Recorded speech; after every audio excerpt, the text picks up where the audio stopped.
Hello, no luxury, just classic stuff. My first correct, but really much imperfect 3-watch collection. Something considered a sweet spot, so we have a dress watch, a casual day watch, and a watch for sports, a field watch slash beat watch slash travel watch. Let's start with the dress watch. Actually, this was my very first mechanical watch ever, and after getting this one as a gift from my late grandfather, by the way, I never bought another non-mechanical watch. Never ever again. I just had some digital Casio watch, but after getting this one, really, I fell in love with mechanical watches. So this one is pretty classic, looking quite vintage with the ornaments here on the lugs, with this nicely shaped crown, pearl face. The hands have some lume, actually. It's Swiss Grovana, 17 jewels. It even has a date dial. The diameter is good for a dress watch, at least in my case, for my wrist, 35 or 36 millimeters. Good shapes for a dress watch. The genuine leather strap is quite durable. I wore this watch quite much in past because this was my very first mechanical watch, so I enjoyed it so much that I used it as my everyday watch as well. Before I got some beat watch, which was actually golden Soviet Pobieda, and before I bought this one. So let's jump here. My first proper sports watch, which is mechanical, automatic. This model is quite popular. Invicta Pro Diver, visual copy. Let's say the design is copied from the famous Rolex Submariner. Of course, instead of gold, here we have golden color cover on the hands, on the bezel. Originally, this model has a bracelet like this one. You can really tell it was my beat watch because the bracelet is scratched so much here or there. But I really wanted to have some diver, which is classic in its design. I like this one because the crown is guarded. It's screwed in, but doesn't look too much modern. We have many nice details. Also this Rolex style lens for the date dial. I really wanted to have a date dial. I started wearing this watch as my everyday watch before I got the third one, this one, of this collection, or rather selection in this particular case. But this watch has some issue. It's cracked here. Once in Ireland, when the weather was really humid, light rain, but still quite warm, I spotted fog here, but inside the watch, on the face window of the watch.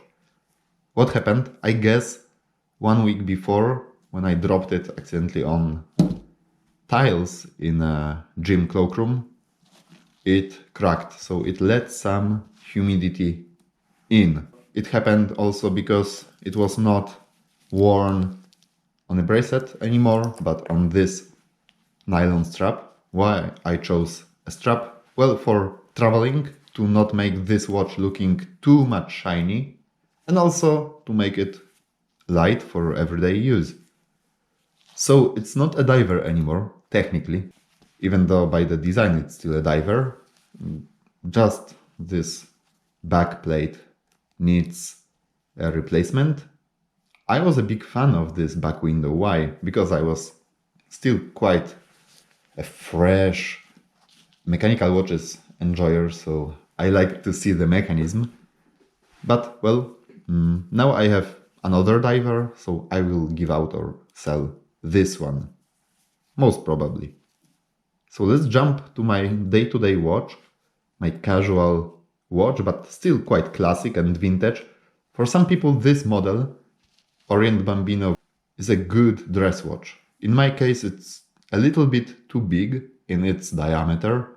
it's 41 or 42 millimeters. Meanwhile, my regular maximum is 40, like here.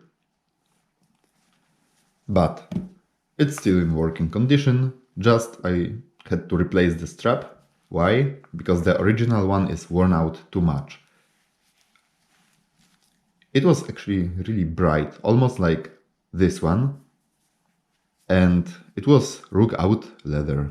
It's not the face side of the leather, but it's smooth now. It wore out really quickly. This watch is way older than this, but the leather strap is still in really good condition. This one was already worn out after a few months, and I didn't really wear this watch every day. Look, this loop is really much worn out, I would even say damaged here. This loop is just broken, totally broken, so I cannot wear this strap comfortably anymore. Not a big issue, because you can replace a strap quite easily. What I did to sell this watch, in fact. What's the biggest issue? Not the diameter, which is a little bit too big for me. Not the design, which is so much vintage, so much classic. I would call it diesel punk. Maybe you can find some other name for this design. Well, the diameter is not an issue because of great proportions. Shape of this watch is really good. It really doesn't make it looking bulky on even quite small wrists. I enjoyed wearing this watch, especially in summer. Why? The face is gray and brushed, the hands are copper, the markings for the hours are also copper. It has really nice Orient logo here on the top. Here we have a title, water resistant. I don't know what's the actual level of water resistance here. I guess it's 5 atmospheres. Enough for an everyday watch if you are not super active every day. Sometimes you can just wear a diver, right? A really nice little date dial surrounded with a white frame.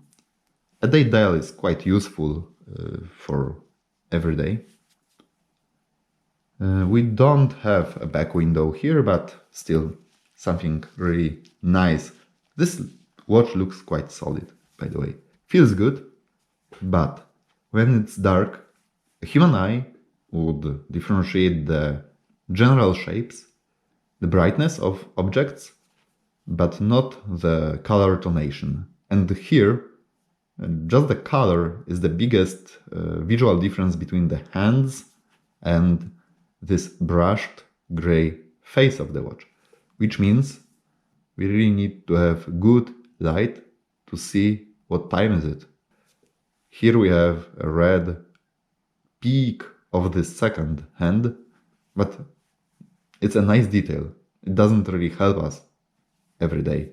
Whenever the weather was imperfect for reading the time on such low contrast watch, or it was already dark, even the city lights didn't help me enough.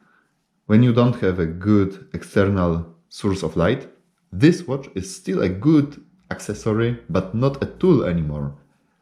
We don't have any lume here. Even this dress watch has some lume.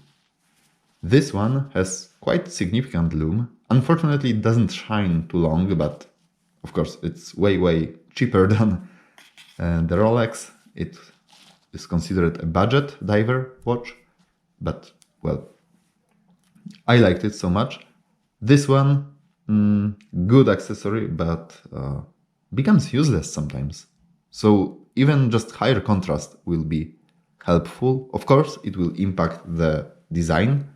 It will impact this diesel punk vintage vibe, maybe.